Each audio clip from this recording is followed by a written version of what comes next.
kosmetik yang beredar di Indonesia itu nanti mempunyai nomor notifikasi. Atau bagaimana cara BPOM supaya jangan sampai lolos nih produk yang tidak memiliki registrasi BPOM? Aparat kami dari Sabang sampai Merauke ini ya sudah bergerak semua ya. Please subscribe, like, comment, and share. Halo Kezia Scott, ketemu lagi dengan Dr. Glow. Dan seperti biasa, kali ini kita akan kembali mengadakan Kezia Skin Talk episode ke-11. Dan di episode kali ini sangat spesial karena Dr. Glow akan berbincang-bincang dengan Bapak Arustiono. Beliau adalah Direktur Pengawasan Kosmetik dari BPOM. Dan tentunya spesialnya karena sangat sesuai sekali dengan Kezia, karena kita tahu bahwa Kezia adalah produk skincare yang tentunya sudah banyak digunakan oleh masyarakat, dan sayangnya masih banyak masyarakat yang menggunakan produk skincare yang belum BPOM. Makanya kita harus menggali lebih dalam dengan Bapak Arustiono tentang bagaimana peran BPOM dalam mengawasi peredaran produk skincare yang ada di Indonesia. Dan saya, Dr. Glow, akan berbincang melalui webinar atau Zoom dengan Bapak Arustiono.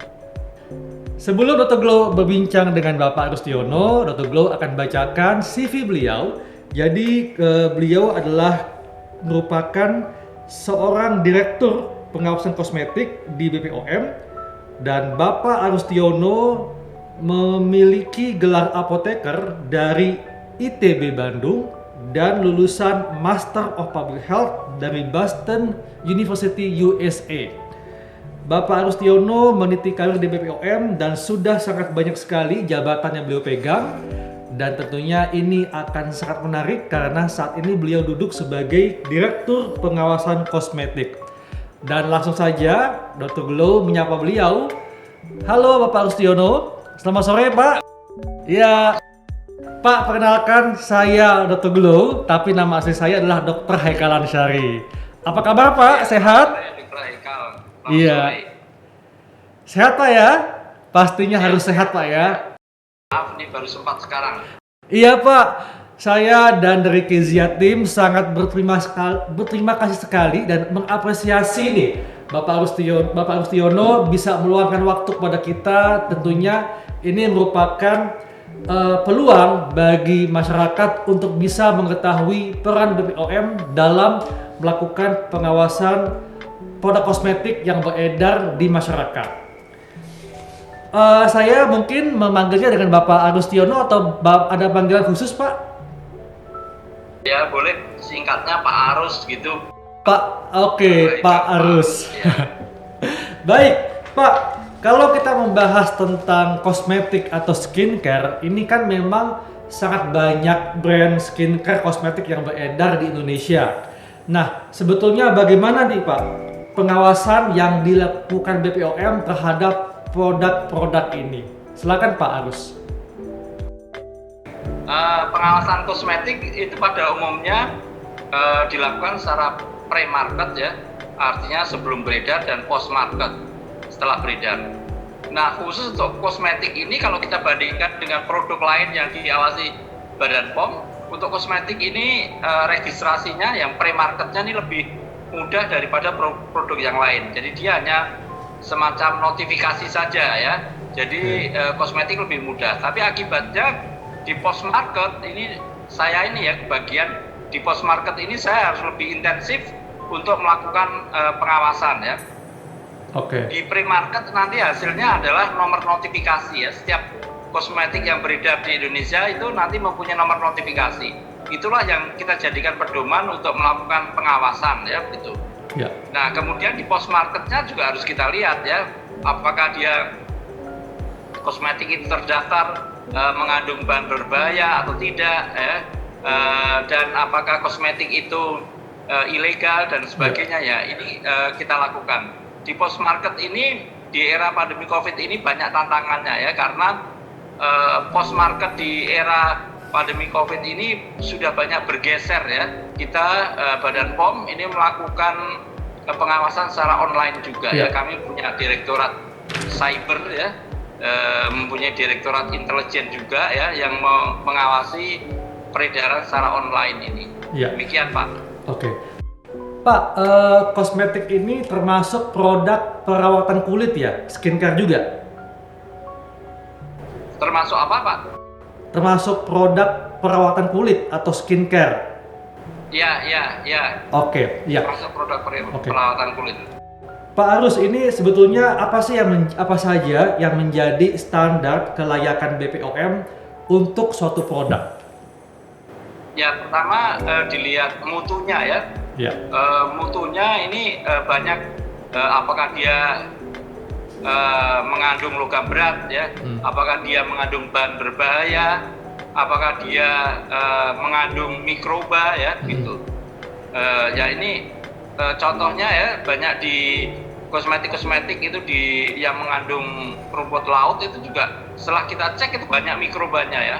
Ambang batas mikrobanya ini kita cek juga ya. Yeah. Jadi kalau jangan sampai nanti kosmetik yang ingin menghaluskan kulit malah menimbulkan gatal-gatal. Yang kedua adalah keamanannya ya. Yeah. Keamanannya ini kita harus hati-hati karena banyak orang yang meniru langsung suatu daerah subtropik katakanlah. Kita Indonesia kan daerah tropik ya. Betul. Gitu.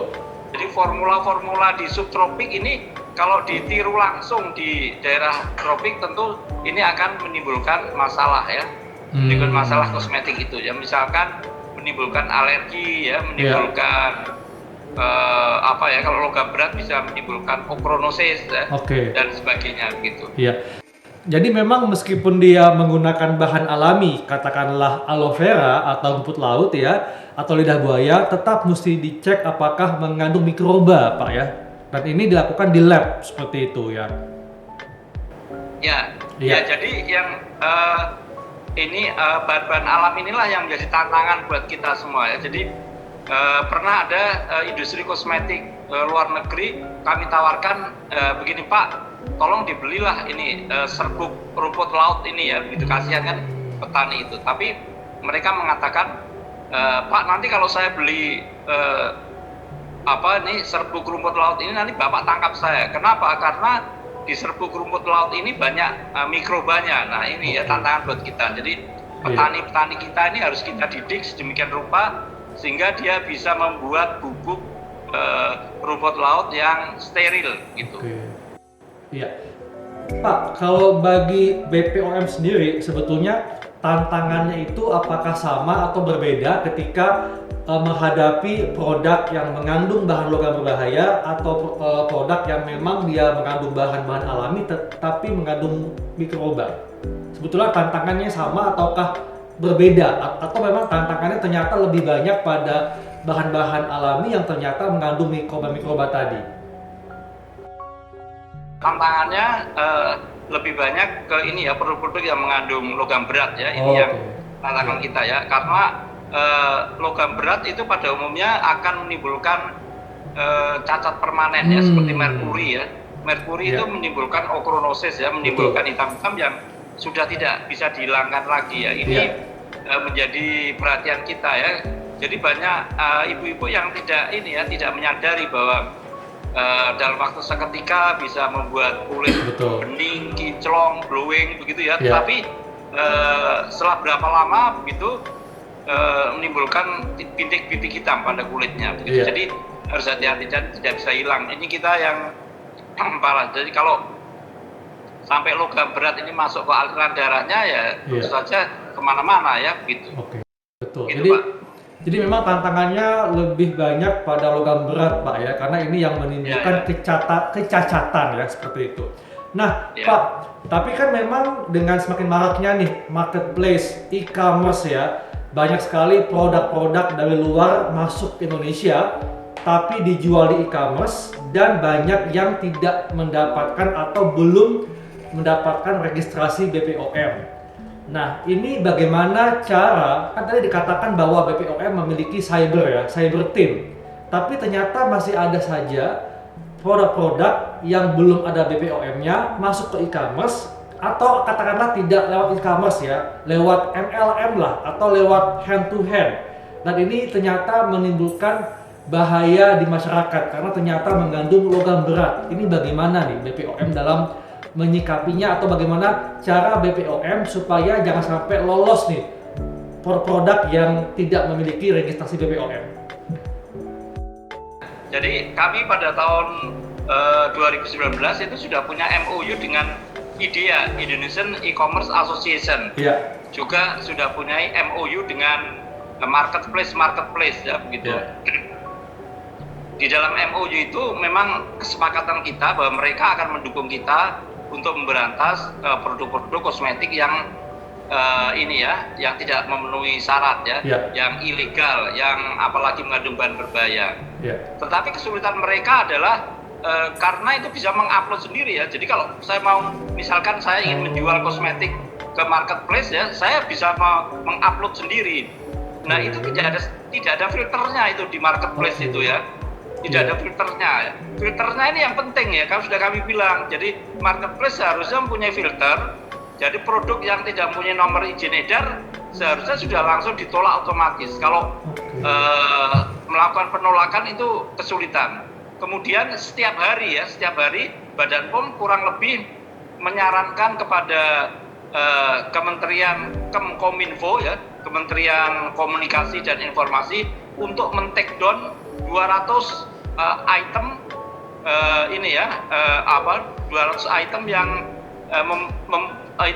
menawarkan ya 200 subsite ya, subsite itu yang menawarkan kosmetik ilegal. Nah, tapi apa tantangan kita? Jadi kita bunuh satu, tumbuh 1000. Ini tantangan kita. Nah, selain itu kami juga mendidik masyarakat ya. Persepsi masyarakat ini harus kita rubah ya. Betul. Masyarakat Indonesia harus kita buat cerdas secepat-cepatnya gitu. Nah, masyarakat Indonesia sudah kita pengaruhi juga begitu ya. Adanya suplai dari pelaku usaha ini karena masyarakat punya persepsi masih berbeda ya, masih ingin kosmetik yang instan, kosmetik yang seketika. Nah ini yang harus dirubah ya persepsi masyarakat ini. Nah memang luar biasa ini ya, terus terang tantangan buat kami di Badan POM ini untuk merubah persepsi masyarakat itu susah sekali ya. Contohnya ya, persepsi corona aja, waduh luar biasa ini ya. Betul. Untuk merubah dalam waktu seketika, apalagi yang seperti itu ya, kosmetik itu luar biasa ya. Ya kami sudah berupaya ya, sudah buat MOU dengan IDEA, dengan marketplace, dengan men-take down subsite di internet itu ya 200. Tapi kan pertumbuhannya sangat cepat sekali sehingga masyarakatnya ini yang harus kita kita upayakan supaya persepsinya cepat-cepat berubah. Selain suplai kita kita kendalikan ya, begitu. Saya kira itu ya. Jadi kecuali itu juga bisnis kosmetik ini sangat menguntungkan ya. Betul banget, Pak. Banyak pelaku usaha yang sukses ya. Selamat lah ya buat pelaku usaha. Kami juga senang. Nah, oleh karena itu ratusan miliar kosmetik ilegal yang kami temukan, ratusan miliar ini kami temukan ya. Nah itu kan yang Badan POM temukan, yang tidak berapa. Ya ternyata kosmetik yang beredar itu triliunan begitu ya. Ini yang harus disadari oleh para pelaku usaha ya. Jadi harus bisa melihat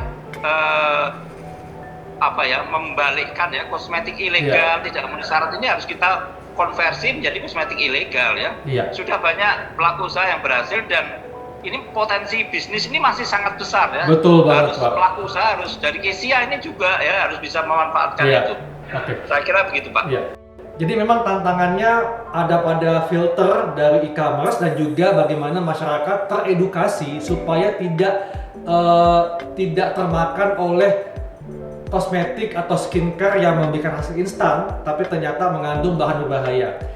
Pak, bagaimana dengan produsen yang tricky atau cerdik, jadi dia melakukan penomoran secara ilegal. Nah, bagaimana masyarakat tahu atau apakah ada web atau aplikasi yang dapat digunakan masyarakat untuk bisa mengecek keabsahan dari nomor registrasi BPOM yang tercantum di dalam suatu produk? ya kita sudah punya aplikasi software ya, jadi masyarakat sebetulnya nggak usah khawatir ya, dicek bpom.go.id ya begitu.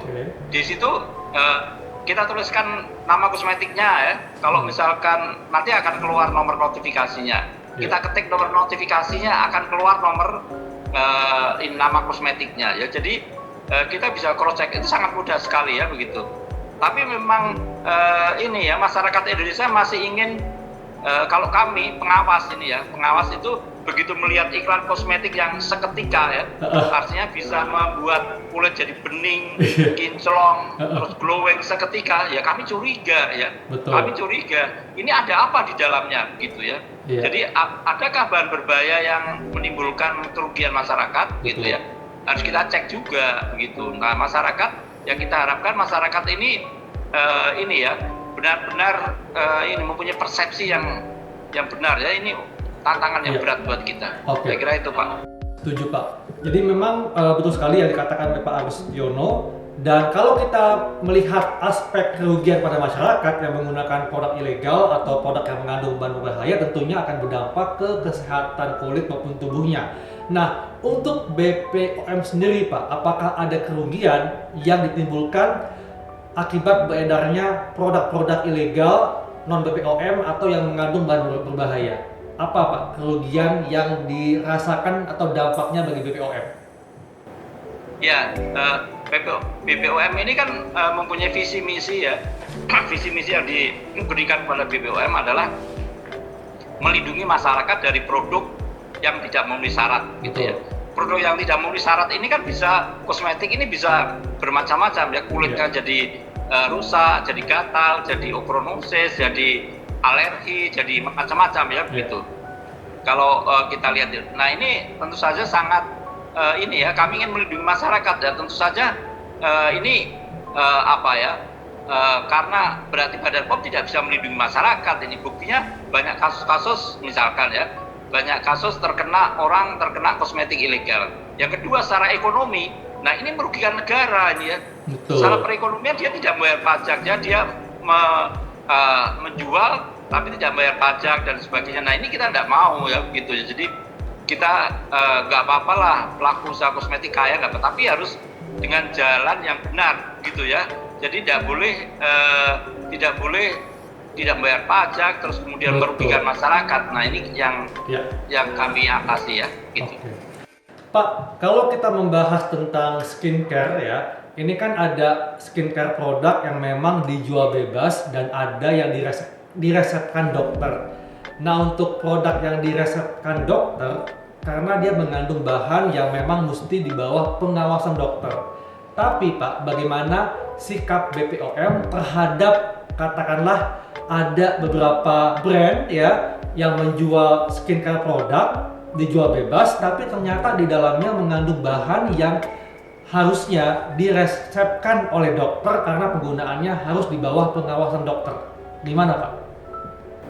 Ya, ini banyak terjadi nih ya. Jadi resep dokter itu ya nggak apa-apa ya kalau ada misalkan dia mengandung steroid, mengandung dexamethasone atau mengandung apa ya. Dokternya itu kalau dari resep dokter nggak apa-apa, tapi resep itu adalah untuk individu ya. Kalau resep itu diperbanyak oleh siapapun ya, oleh klinik, oleh apotek, oleh dokter sendiri ya, ini tidak boleh ya begitu. Karena pada umumnya resep itu kan spesifik ya untuk kulit seseorang gitu. Nah tidak bisa disamaratakan untuk semuanya ya. Jadi kami justru ingin ini ya, resep dokter itu digunakan untuk secara individu ya. Supaya treatment dokter itu kena ya gitu. Berapa hari dia harus pakai steroid, berapa hari dia harus pakai asam retinoat dan sebagainya. Jadi tidak boleh sembarangan kan gitu. Jadi ini yang tidak boleh. Nah yang terjadi adalah banyak apotek yang ini ya nggak tahu itu isunya dari mana itu ya. Mereka ini resep dokter ini bagus, nah kemudian diproduksi dalam jumlah besar, kemudian dijual kepada masyarakat umum. Nah ini yang nggak boleh ya gitu. Yang ini nggak boleh, jadi harus kita aparat kami dari Sabang sampai Merauke ini ya sudah bergerak semua ya. Jadi kalau ada yang resep dokter yang dijual secara umum ya tentu saja bisa ditangkap ya begitu. Iya. Gitu. Oke, baik Pak, ini terus terang sangat banyak sekali informasi yang kami dapat dan terakhir Pak, tips dari Bapak sebagai Direktur Pengawasan Kosmetik BPOM terhadap masyarakat agar bisa jeli dalam memilih produk kosmetik atau skincare dan terhindar dari produk yang mengandung bahan berbahaya atau produk yang belum ada nomor registrasi BPOM-nya. Silakan Pak. Ya, ini masyarakat ya, selalu kita merubah persepsi masyarakat, cek klik ya ini ya, cek klik ini harus kita terapkan ya dalam kehidupan sehari-hari. Kalau kita ingin membeli sesuatu harus cek klik. K-nya itu adalah kemasannya. Jadi kalau kemasan sudah peyot, ya, kemasan sudah tulisannya bahasa Cina atau bahasa Itali semua begitu ya, bahasa Korea semua ya nggak usah dibeli ya. Itu pasti produk yang tidak benar begitu ya. Kemasannya, kalau labelnya lengkap tidak? Kalau labelnya tidak lengkap, kalau tidak ada nama perusahaan dan alamatnya, ya itu mungkin dia bisa tidak bertanggung jawab ya begitu. Kosmetik itu. Kemudian labelnya ya. Kemudian izin edarnya, apakah izin edarnya ada? Apakah izin edarnya itu palsu? Ya harus kita cek di bpom.go.id ya begitu. Izin edarnya. Kemudian K yang terakhir adalah ini ya, kadaluarsa ya. Jadi banyak kosmetik itu yang tanggal kadaluarsanya sudah lewat begitu ya, kemudian dikerok, kemudian diisolasi ya, kemudian dihilangkan dan sebagainya ya. Ini yang kita harus mengingatkan masyarakat ya, supaya hati-hati membeli kosmetik ya gitu. Betul. Saya kira itu Pak, cek klik itu penting sekali ya kepada masyarakat ya, harus menerapkan lah ya cek klik. Sudah tahu tapi kalau nggak mau menerapkan bagaimana? Ya sudah gitu ya. Kita harus mau menerapkan ya, membeli tidak hanya kosmetik aja, semuanya ya, semua produk ya. Semua produk itu kita harus cek klik gitu. Betul Pak. Dan tentunya kami semua masyarakat sangat mengapresiasi BPOM karena BPOM berperan penting untuk melindungi masyarakat dari berbagai bahaya yang muncul yang timbul dari penggunaan kosmetik atau skincare ilegal. Baik Pak Arus, terima kasih Pak untuk informasinya, penjelasannya, dan kami sangat apresiasi sekali, dan tentunya selamat sore Bapak dan selalu sehat selalu ya Pak. Terima kasih Pak. Selamat sore, terima kasih. Selamat sore. Izin live saya. Ya, baik, silakan Pak. kasih. Nah, Kizi Squad, demikianlah perbincangan saya dengan Bapak Arustiono, Direktur Pengawasan Kosmetik. Dan penting bagi kita, seperti yang disampaikan Pak Arus, bahwa masyarakat harus jeli dalam memilih dan membeli kosmetik dan juga skincare. Pastikan sudah ada nomor registrasi BPOM dan cek juga kandungannya, dan bila perlu cek nomor BPOM di website BPOM-nya, serta cek juga tanggal kadaluarsanya. Dan ingat, jangan percaya dengan skincare produk yang menjanjikan hasil yang instan, karena bisa saja mengandung bahan berbahaya. Demikianlah pembincangan saya di Kezia Skin Talk episode ke-11, dan tentunya kita akan membahas topik lain yang menarik. Makanya nantikan selalu Kezia Skin Talk berikutnya. Saya Dr. Glow, pamit undur diri. Sampai jumpa.